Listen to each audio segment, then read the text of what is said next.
It is Tuesday again, and Filer Ool has all new offerings for us, so let's A check it out. mortal. We have maps from Merkmeyer. I'm not too excited about this. I'm not usually excited about most maps unless they're ones that drop leads for really expensive motifs. Merkmeyer has Bright Throat, which used to be good in PvP. I don't think people really use it much anymore. So I'm probably going to skip out on this one this week. Beverages for the Bereaved. You guys know I get excited about my books. I will link below how to get the eidetic memory so that you can buy these books. If you notice, I can buy this one, but not this one on this character. I will have to pop on it with a different character to buy this one. But Beverages for the Bereaved just sounds really cool. It is from Chess and Infinite Archive. The drop rate is pretty abysmal on these, and the eidetic memory is really easy to learn. This one is just in Telvanni Peninsula, just laying around. So this one should be really easy to get if you care about having book furnishings in your housing builds. The second book this week is more exciting because it's from Scrivener's Hall, which has an even worse drop rate. However, this eidetic memory actually comes from a quest in Eastmarch. You have to do a quest in order to get to the area where this book is. So again, I'll have to swap to a character that has done that. But I'm even more excited about this book. I'm always going to tell you to buy these mask style pages.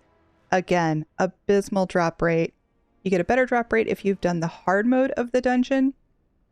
This dungeon for the Balorg mask is March of Sacrifices.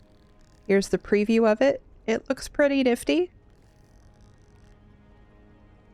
But DLC dungeon, hard mode, truly, just spend the 15,000 archival fortunes. You can probably amass this pretty easily just doing your one arc daily per day. Companion equipment, heavy armor this time. These are bound and you don't know what trait you're going to get.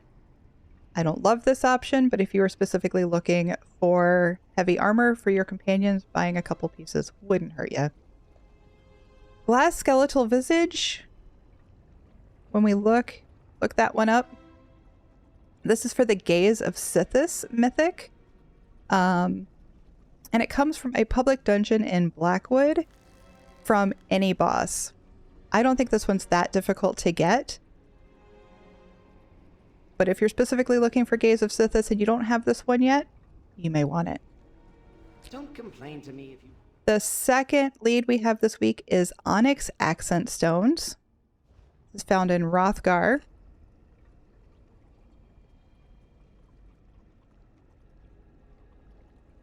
This is for the Ring of the Pale Order. It is from any world boss in Hrothgar. If you don't have Ring of the Pale Order yet, you need it. It is a great tool to have in your toolbox. While normally world bosses in Hrothgar are pretty dead, because we just had an event, the Hrothgar world bosses normally don't get a lot of attention, so it might be difficult to find a group. However, if you get lucky, some people are looking to get the achievements right now to get the free costumes from the Crown Store that are available right now if you have Hrothgar achievements. So this one might not be too difficult. I would go farm a little bit, see if you can get it, see if you can find a group, and if not, then come back and get it. Ring of the Pale Order is definitely a great tool to have in your toolbox, and if you don't have this lead already, you'll want to make sure you have it.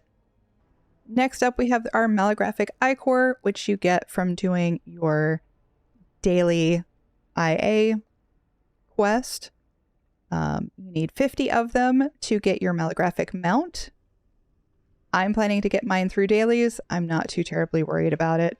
And 15,000 archival fortunes seems pretty steep.